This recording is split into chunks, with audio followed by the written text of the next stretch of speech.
Today is Wednesday, May 29th. What to know about a record-breaking 2 weeks of tornadoes, a Supreme Court ruling about abortion, and the diabetes data that has even some doctors stumped. Plus, a billionaire's major pledge, the type of cannabis allowed on planes. And yes, Apple is coming out with a new iPod. Welcome to the NewsWorthy. All the day's news in less than 10 minutes. Fast, fair, fun, and on the go. I'm Erica Mandy. Thanks so much for being here. You ready? Let's do this. Uncharted territory. That's where forecasters are saying this tornado season is headed. And already, the New York Times reports there have been a record-breaking 12 straight days with at least 8 tornado reports in the U.S. each day. The latest, the AP reports tornadoes hit parts of Pennsylvania and outside Kansas City last night, damaging homes and power lines and injuring at least a dozen people. The National Weather Service also put out a tornado warning in parts of New York City and northern New Jersey. And less than 24 hours earlier, a swarm of tornadoes hit Indiana and Ohio, taking out homes, killing one person, and injuring more than 100 people. AccuWeather says there's more in store for the central U.S. today. Kansas, Missouri, and Illinois are all still at risk. This is part of a much bigger picture. Over the past month, there have been 500 reports of tornadoes across the U.S. Experts say that's a lot more than usual, and things don't seem to be slowing down. On top of that, the Mississippi River is flooding because of record-breaking rain. USA Today says 8 states are now seeing flooding along the river. In fact, flooding on the Mississippi hasn't lasted this long since the Great Flood of 1927. A few things to know today involving abortion laws. First, the U.S. Supreme Court just issued a new ruling that the Washington Post calls a bit of a compromise. At issue was Indiana's abortion law. Lower courts have struck it all down, but now the Supreme Court is allowing part of it. The justices decided to allow the part that says fetal remains after an abortion must be buried or cremated. But the court said no to another part of the law, that, if allowed, would have banned abortions that were based on the fetus's gender, race, or possible disability.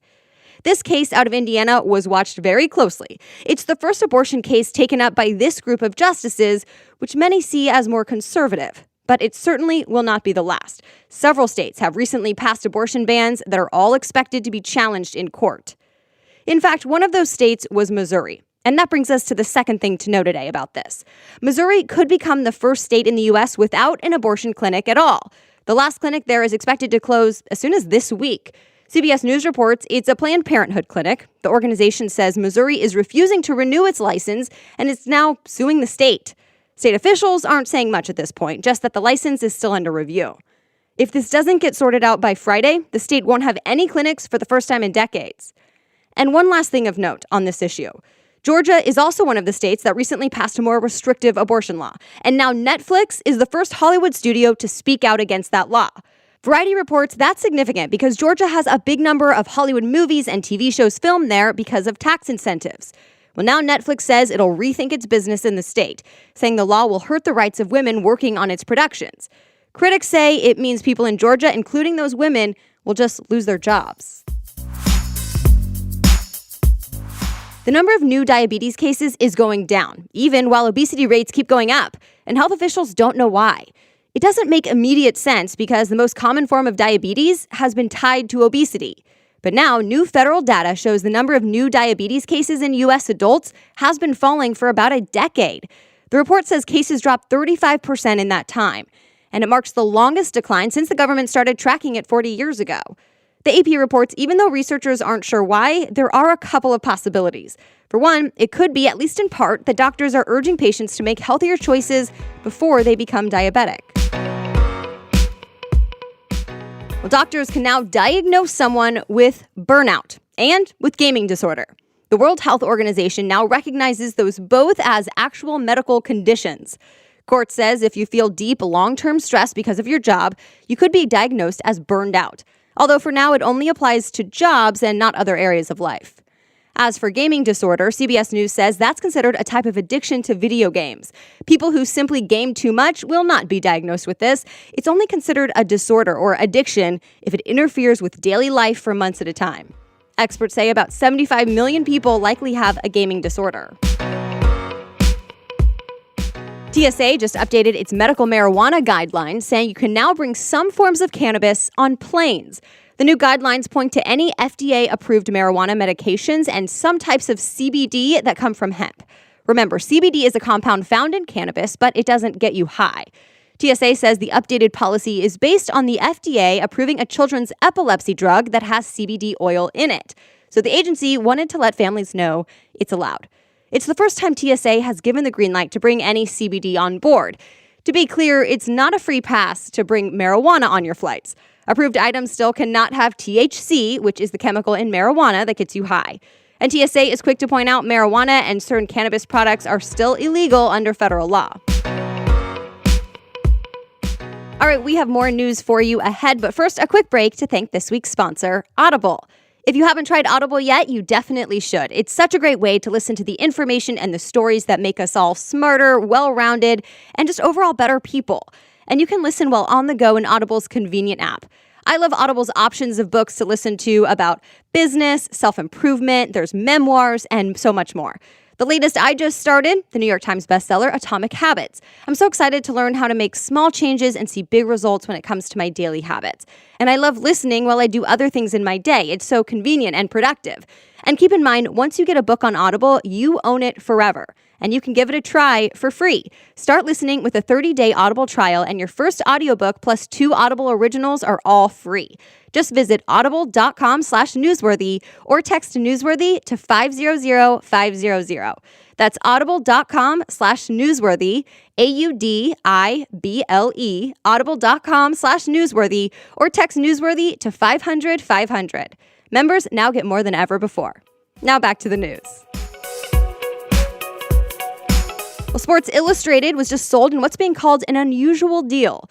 Authentic Brands, a licensing company, bought Sports Illustrated for $110 million. The company owns the brands of celebrities like Elvis and clothing store Juicy Couture.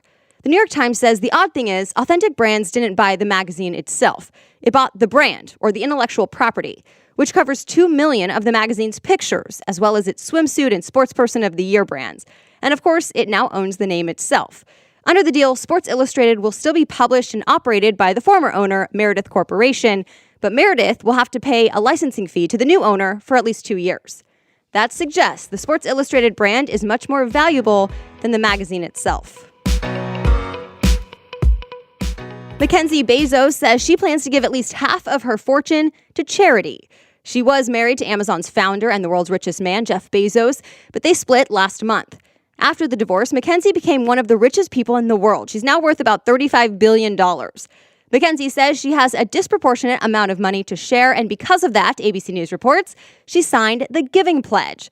That encourages the world's richest people to give money to charity. The pledge was created by billionaires Warren Buffett and Bill and Melinda Gates. Jeff Bezos hasn't signed the pledge himself, but says he supports his ex and is proud of her for her decision.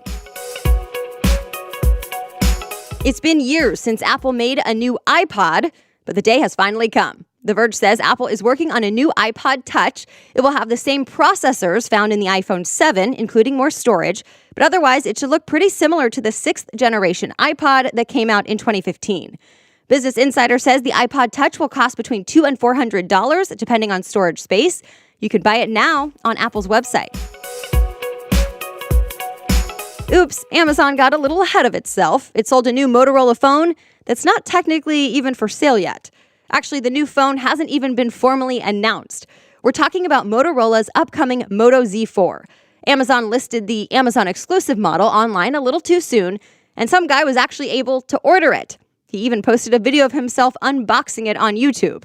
The Z4 is rumored to have an HD display with a faster processor and more storage. It's also supposed to be able to run on the 5G network.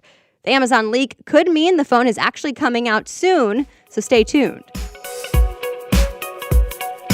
All right, that's it for today. You are ready to go. If you want to read more about any of the stories we talked about, just go to the homepage of thenewsworthy.com, click episodes, and look for today's date. You'll always find the story sources and links right there.